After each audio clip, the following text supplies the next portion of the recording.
welcome to another episode of Inspired Content.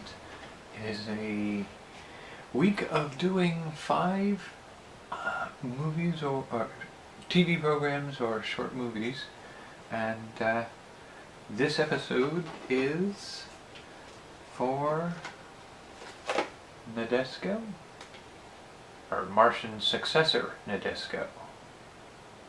Nadesico? Yeah, well, we'll take a look at it, whatever it is, and see what we think about it. So, I'll see you on the other side of that.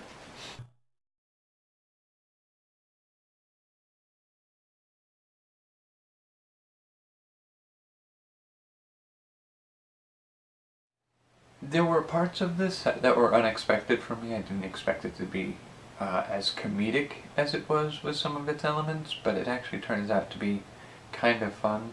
It wasn't as serious and dark as I thought it was going to be. I think I'd probably give it a 6.7 out of a 7.2.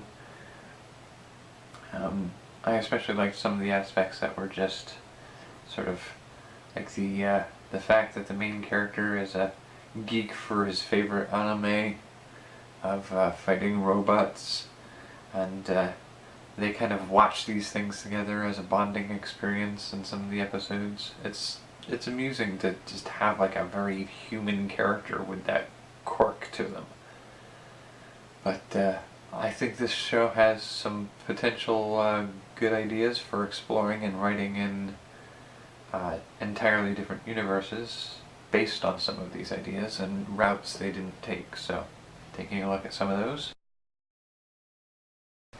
Taking this in a slightly different direction, I can imagine a cook in a fantasy setting where champions battle one another for the rights of their kingdoms or whatever.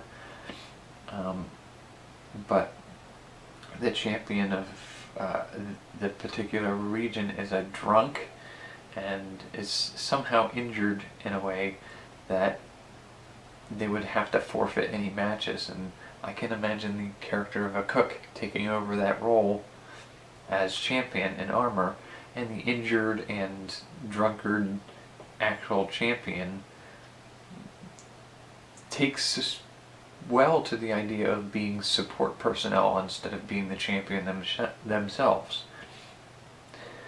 It would be a way of kind of exploring somebody who wants to get out of the responsibility of a position they're not cut out for, while also exploring the possibility of a person who never really wanted to take the position but feels the sense of responsibility and will take that on because if nobody else will, somebody should. A kid who discovers an alien mecha and pilots it for defensive actions and capabilities or superheroing, but the funny thing about it is he doesn't have an instruction manual on how to use the mecha. The only thing he has to go by is the suggestions of a manga that he has, and he can only base his actions loosely on the manga. A foot soldier who keeps trying to sacrifice himself nobly for a greater cause, only every time he does so, something happens that makes it not only not needed for him to sacrifice himself, but not even possible for him to sacrifice himself. So he puts out this noble gesture, and he's always ready to do the right thing, sacrifice himself to this noble cause, and every time he does it, somebody else in the crew finds a way around the problem, and he doesn't have to do it, and he can't even sacrifice himself, and so they all pick up the pieces and go with the new solution, and he does it over and over and over again. And a sole survivor of an alien invasion of a colony that Earth has founded somewhere else. He doesn't remember how he survived, and he can't explain why he has abilities to oppose the aliens that are beyond what most other people have. And as time goes by, it's revealed that it's because he is a sleeper. He is something created by the aliens who invaded as a sleeper agent among humankind. Now the question becomes, upon discovering this, does he switch sides to his makers, or is he bound to his new humanity? And does it matter if he considers himself human and works with humans? Because it's possible the aliens made him in a way that it doesn't matter what he does, just as long as they have access to him. It enables them to do whatever they need to do to get humanity. Finding out that the captain of your ship played some kind of connective role to the loss of your entire family, and wanting more than anything else to kill and get revenge against the captain and his family, or her family,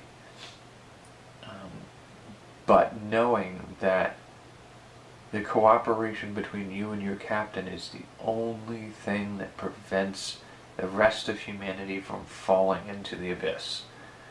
It's your cooperation with each other is the best hope for the greater population. And so you have to put aside this animosity and this desire to destroy and get revenge, because seeking that revenge is the surest way to cause more suffering and pain for more people all over the world, all over the universe. Okay, a special type of military unit has special augmentations grafted into their body, be it biological or technological, genetic altering, whatever they do, it's something that patched and grafted into the body in a way that it's sort of like an implant that's hard to detect. And a undercover member of this organization is working in an area where they end up having to defend civilians, and in the conflict, a civilian teenager and this agent are both very severely injured, where they both lose a limb, and when they're rushed to emergency medical response, the advanced technology at the time allows the limbs to be grafted back on and adapt to the host without risk of rejection, but they put the wrong limb on the wrong persons, and the military personnel,